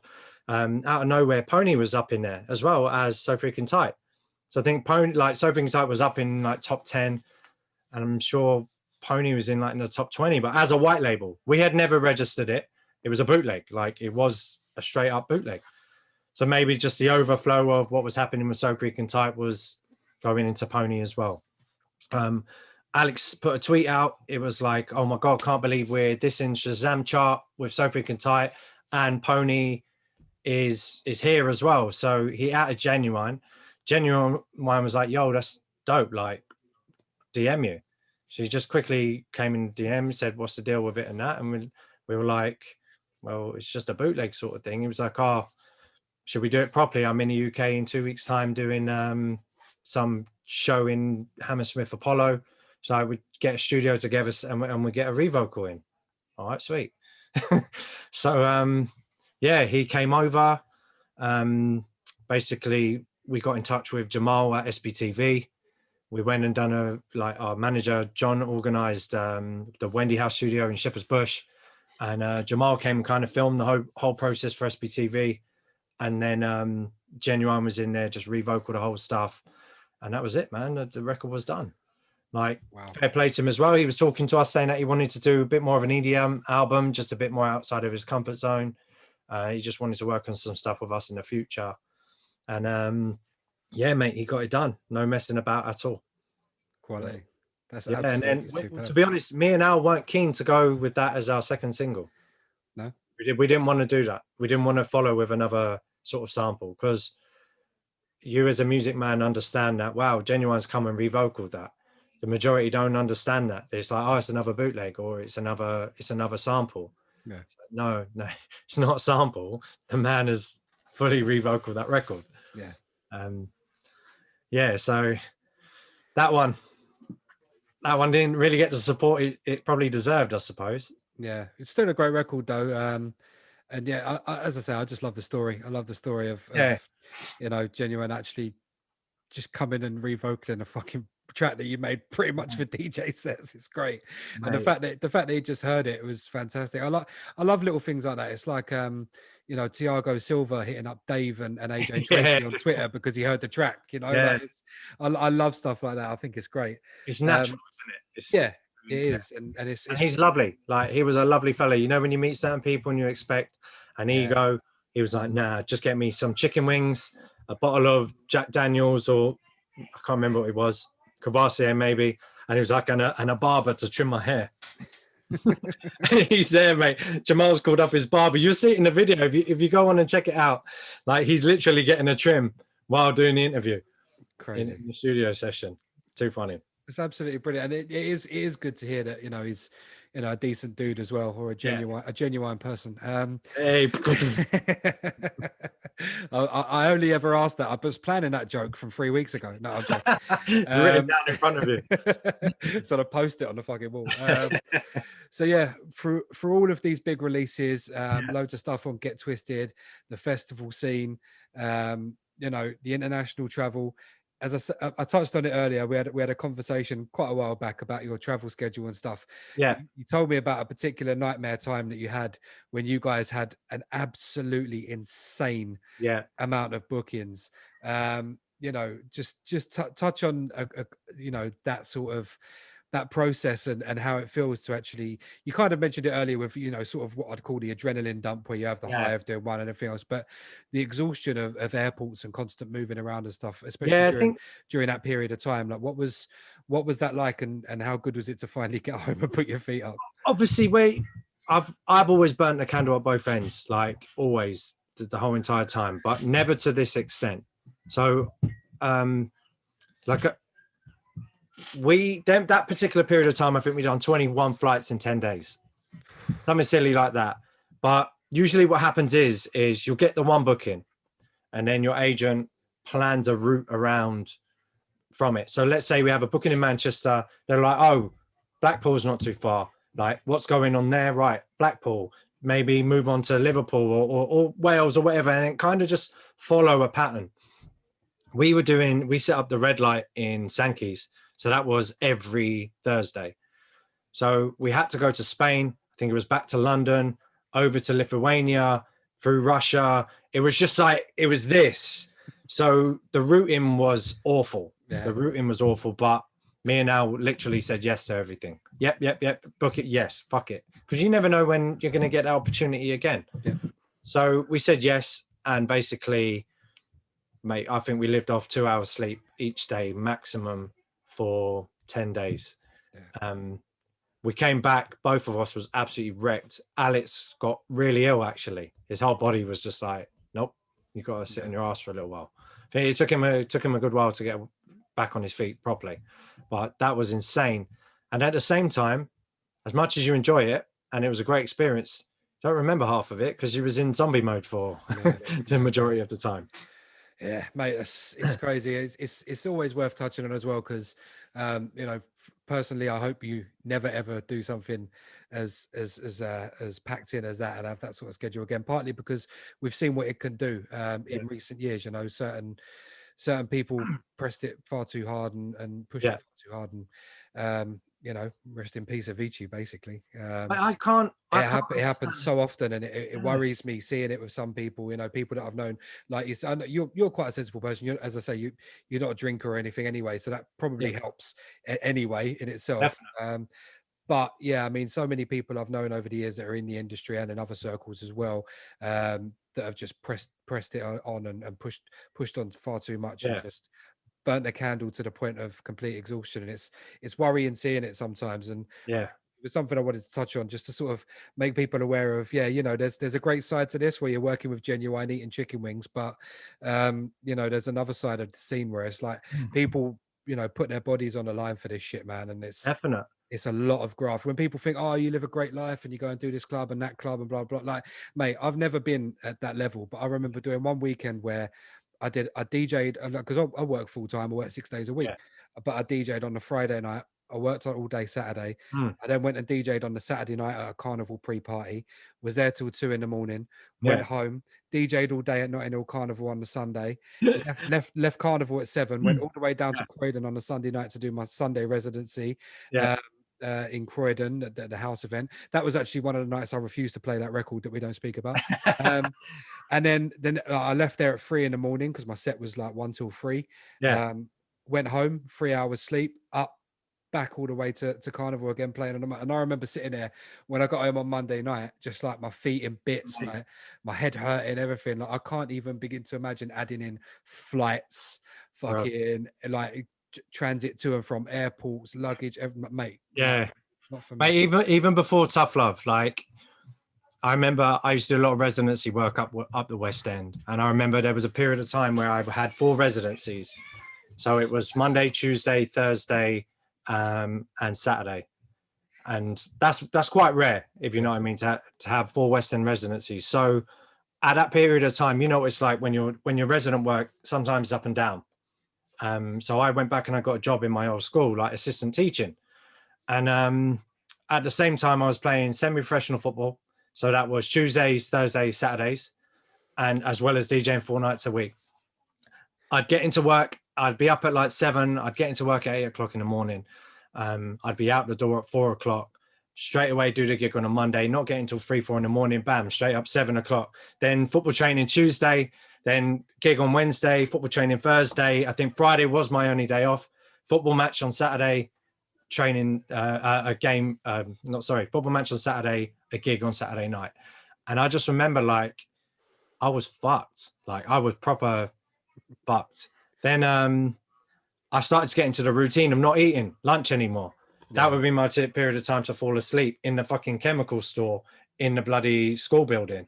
And I just remember like the kind of main head who was overlooking like the science bit that I was working in. I just remember falling asleep in a chemical store because I brought a pillow with me and everything. And I'm like, this is my time to sleep. She just stood over me like this. And I just woke up one day just like that with her standing over me. She's like, Steph, you've got to make a decision. Like you'll hurt yourself if you carry on doing this.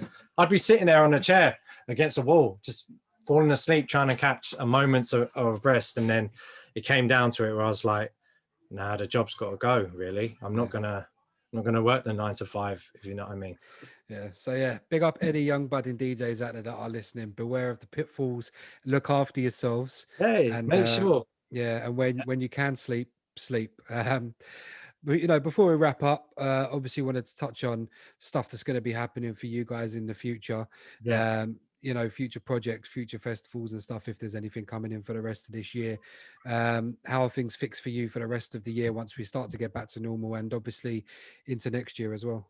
Mate, we're still finding our feet at the minute, just seeing what's happening. Obviously, some show requests have come in, which is great, stuff to look forward to. But with everything going on, we're not 100% sure we'll really get back to where we want to be. Yeah. I mean, as an industry as a whole, if you know what I mean. Like, stuff on the table looks great. We're still releasing music. We had, obviously, a single out on Jonas Blues label, Electronic Nature, at the start of the year called Crazy for Your Love. That's done really well. So far, we have a collab coming out very soon with an Australian DJ producer called Low 99. That's called Who Dat. That might be up your street, mate. Feedback on that again has been great so far. So again, I think with music for me, once the records are out, that's it. I kind of step back from it and just let it run its course, because you can invest too much heart and head into it, and it can affect you as well. So yeah, we'll see how that goes. Gigs wise, again, mate, who bloody knows what's going to happen with the industry. We'll see. It's something I touched on in episode 1 with Sai Says. It's you know, people offering me, we were talking about, he's done some gigs that are like social distance stuff and people have been seated and blah blah. And, you know, there's a guy that I've hooked him up where, you know, he's a resident of the event now, and the guy wanted me to come and play as well, but I was just like, for me, I haven't DJed in a club for quite a long time now. I haven't done radio for a long time. I still collect music. I'm still up to date. I still know what I'm doing. I do a couple of live streams indoors every now and again. But for me, I don't want to go and play at a venue if I can't give it all of me and get everything back from people. Like I can't do the halfway thing. So no, I respect that, and I totally understand it. And no one wants to start making plans and also end up disappointed as well. You know, like we've got so many people I know have already booked festival tickets this year, and I'm like, I said it on another episode that I was thinking about it, and I still haven't, because I'm still umming and ahhing about it, and not even from a personal perspective, because I've had the bloody Rona, I've also had the fucking jab now as well, so I'm cushy. But I just, you know, we've been given this the carrot on a stick a couple of times before, and had it. I think that's where my head's at, mate, as well. I just think to myself, like, it could just change at any moment, and if I do get my hopes up, then I'll be let down and more disappointed down the line. Like, I think one thing me and Alex have spoken about with regards to Tough Love and the whole brand and stuff moving forward, obviously we have had that commercial success, and with that comes a different type of show, if that makes sense, because you kind of get catapulted into a completely different world than people realize. So becomes more of a show than a DJ set. Not so much even a show. It's just you get put on shows that, let's be honest, you shouldn't be on them shows. So as much as we've gone and done some amazing things, you're in front of people who actually don't have a fucking clue who you are. They don't know your music. They know that one record, but they don't know your brand, and they're not invested in your brand the same way they are a Billie Eilish, for example, or a pop act. So you go in and you win new fans over and stuff, but they still don't know your brand. So when you come to playing some shows, you might be in front of the masses. They don't give a fuck. They don't care about the music. They don't care about house music in the same way that if you're in a dingy, let's say Sankey's in Manchester, and you're playing to maybe 500 people who love house music, like they appreciate the environment, they appreciate the music you're playing, like people who want to come and listen and learn, or just be there for that specific type of music.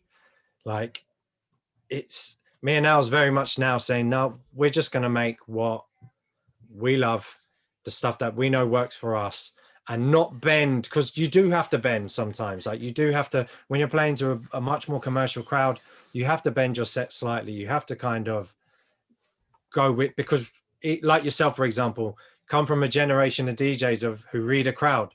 You're not from a generation of DJs who playlist their music and strategically say, right, this is what we're going to play one record after the other. You're going to go in and you can try and hit them up with something new. And if it's not working, the most important thing is making that dance floor move.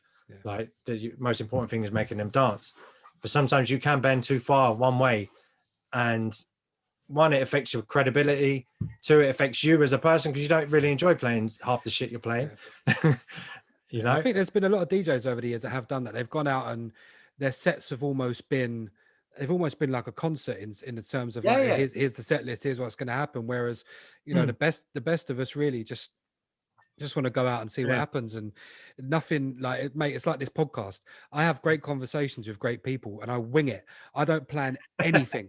I've got no preparation. I literally tell people, as I told you when I come on, mate, this is a casual conversation. If a question comes into my head, I'm going to fire it at you. If you don't want to answer it, tell me you don't want to answer it. If you want to answer it, we'll go into it. If we want to talk nonsense and bollocks about random stuff, we'll talk nonsense and bollocks. And that's how every episode works. And that's how my entire DJ career went. That's how my radio shows went. I never planned fuck all. The only times I ever planned anything was like if I was doing a show on a legal station like Represent. I knew I'd have to time certain things. You know, I remember one night we did when me and Eamon were running a label, we did an interview with Creative Mind, who was the, you know, the guy whose record you played for us on Kiss. And like we fucking hell, we didn't even talk about the Kiss show. This is what I mean. So I don't wing things. I haven't got a checklist to talk about. But like, you know, I remember it's like, right, I said to Eamon, we've got a guest mix to play that's like 50 minutes long.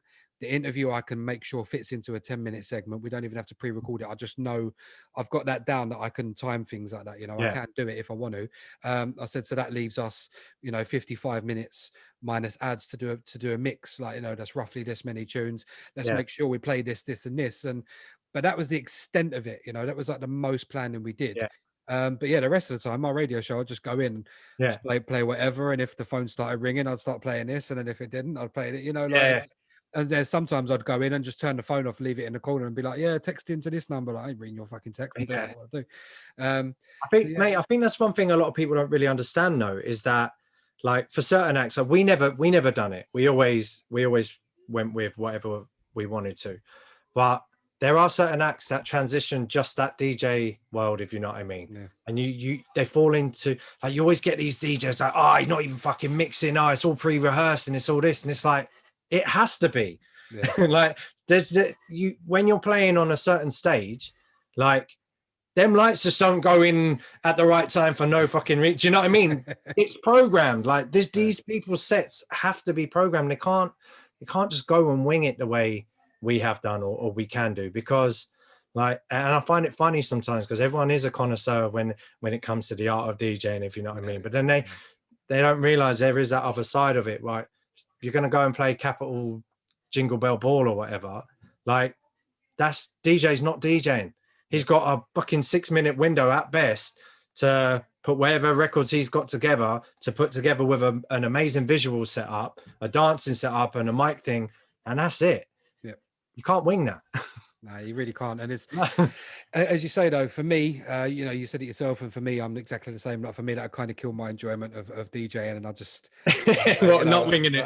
I have to wing. I have to get things wrong. I have to, I have to kill the crowd a little bit and maybe not have a great mix, and I have to have that, and pirate radio personality till I die. Basically, that's how I get through life, mate.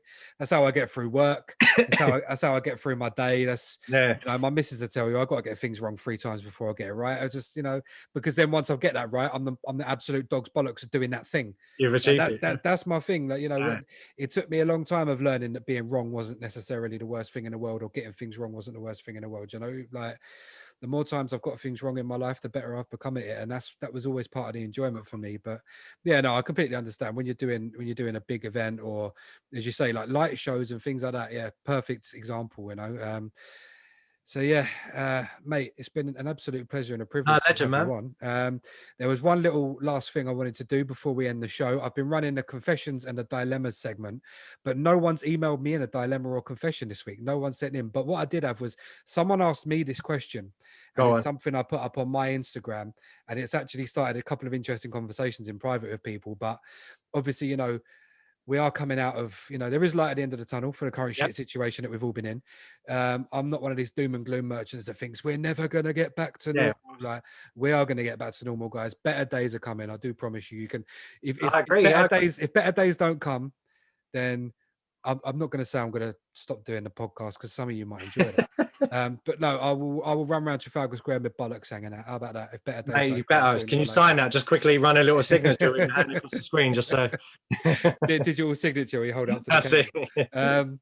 But yeah, no. So one of the questions that come up was, you know, post COVID, when we go back to what we used to have, is there anything that you'd want to keep from the current system and setups that we have?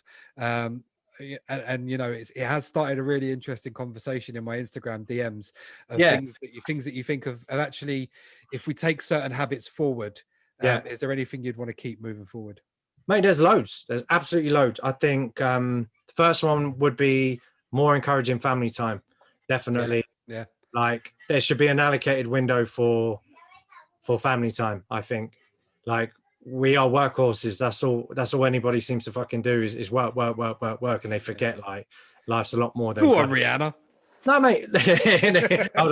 Start twerking in a minute for you, mate. That's maybe for a private one. That, I'm loving the fact there's no cars on the road. I'm loving that. Maybe do you know what they should do? Maybe just do a 2-week holiday where they just allocate that period of time of first lockdown and just be like, right, everything shuts down for them 2 weeks, and everyone can kind of go back to living a simpler life, I suppose. It has had its benefits, and you know, Definitely. we started on it at the start of the show. We touched on it at the start, and you know, the silver linings of this stuff. You know, like I say, like my mate's been able to bring out a label.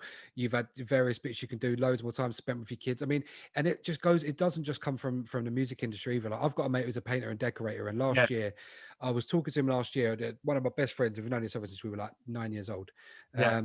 And I said to him, you know, because he's had problems in the past, and I said, how have you been coping, you know, in the first lockdown? And he went, mate, to be honest with you, he said, like, my missus has still been working because she works for the government. So he's just been like, you know, she's been going into work and whatnot, civil service and that. Yeah. And he said, mate, he said, it's been the best 2 months of my life. He said, I've actually got like, but the thing is because he's got 2 young children. He's got like a 4 or 5-year-old and a 2 3-year-old. So he was like, mate, I've actually been able to spend time with my children.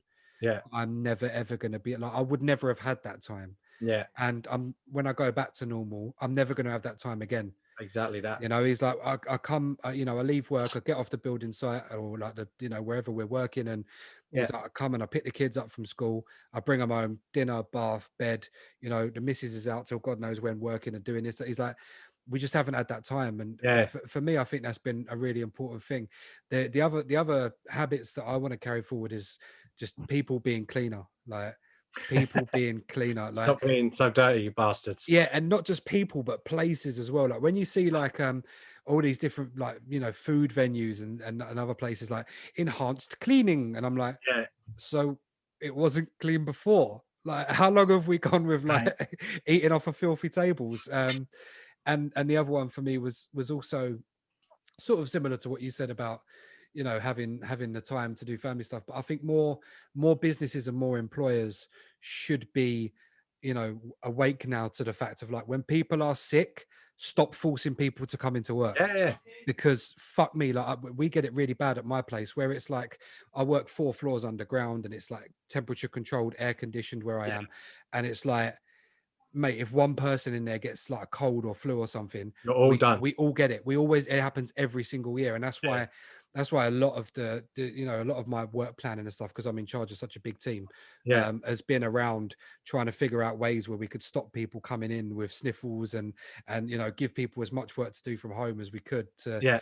to keep people out. And that's something I would like to see moving forward, is like people stop dragging themselves into work, because so many of us, as you say, we've got that like that grafter mentality of like, we've got to be at work, we've got to be there, we've got to do this, we've got to do that, and everyone's in this rat race. But like, no, I think a lot of us need to chill, and if you're sick, Yeah. stay the Completely. fuck at home. Yeah, mate, 100%. There's no reason to always be indoors working No. silly hours and basically living your life for work. It makes no sense at all, like Yeah. to be able to do that. So Just yeah, what you said, like your friend earlier on, personal stuff happened during this period of time for me. And to be honest, the silver lining is if it never happened during this period of time, I wouldn't be around as much as I am at yeah, the minute to be able to deal with all of that sort of stuff. So like it's been amazing for that kind of thing. yeah, I just kind of, when you sort of sit back and look at the grand scheme of it all, exactly what you said. If you are ill, there shouldn't be that pressure to go into work. Half the jobs that people are doing are unnecessary anyway. Like, and the hours worked are unnecessary. Like yeah, it is possible to work in a formula that's not yeah, what everybody's used to. yeah. One of my best friends is actually selling his flat in South London and looking to move out to Essex. He works in the music industry. I mentioned him to you before. He used to work at Universal. Yeah, He works in the music industry, and he was just saying to me, he's like, mate, he's like, I only need to be in London a couple of days a week, yeah, if that. He said, like, you know, and if I have to commute, I have to commute, but I don't really want to be here anymore. I don't want to be in like, you know, yeah, yeah, surrounded by so much going on and all this like hustle and bustle. He's like, I could do, you know, I've spent the last year working from my dining room table. You know, yeah. I can continue to do that from somewhere that cost me half as much on a mortgage. Don't So get me wrong, mate. That's difficult. It is difficult to do. It's difficult to do when you've got children as well, and you do have to do the homeschooling side of things. yeah, yeah, yeah, yeah, That is difficult, but because teachers, I think teachers, NHS workers, and stuff, they 1,000,000% don't get the praise they no, deserve, and I hope they do get the praise they deserve moving forward. Like, fingers crossed, mate. yeah, Fingers yeah. crossed. That's a big wish, that one. Oh, mate, not you, wrong. you won't hear anything but praise from on this show, you know, in Yeah, particular, you know, public sector worker myself, so is the missus and everything else. But yeah, no, I do hope out of all of this madness comes some good. One thing that has come out of this madness is this podcast. I should have yeah. started it a lot sooner. I didn't, but here we You did are. though. You've done it now. You're 9 episodes in, mate. You're flying. And you have been the guest for episode 9, mate. I really appreciate you being here. No, thank you. As I say, I'm really glad we got to do it before things do go back to normal. But you know, I hope we get to do it around the table sometime. You know, something I mentioned to Blaze when he comes Yeah, back. You know, we'll sit down. I've got a couple of mics. I've got a mixer. You yeah. know, like we'll get together and you know, reminisce on good times and just crack jokes and tell stories, man. This I I don't know if can't. you want me and Blaze on the same show, mate. We'd probably get arrested. Jesus. All right, maybe we'll do him via Zoom. Although I don't know, if he speaks out of turn where he's currently living, he might get arrested just for anything anyway. So I hope he does, silly mug. right, SO Beats from Tough Love, mate. A pleasure and a privilege to have you on. Thank you so Thank much, you, guys. mate. If you enjoyed the show, please make sure you follow on Spotify, subscribe on iTunes. Also, make sure you leave your 5-star reviews on iTunes as well. I've noticed so many people have been doing that, and it really is great to see. So if you want to leave 1 star, that's entirely up to you, but go fuck yourself. But yeah, thank you guys, everyone, for listening. Everyone who's locked in right now. No idea who's coming up on episode 10, but I'm going to try and make it a big one for you. This has been absolutely fantastic. Special guest SO Beats, episode 9 of the Over the Hill podcast. Over and out.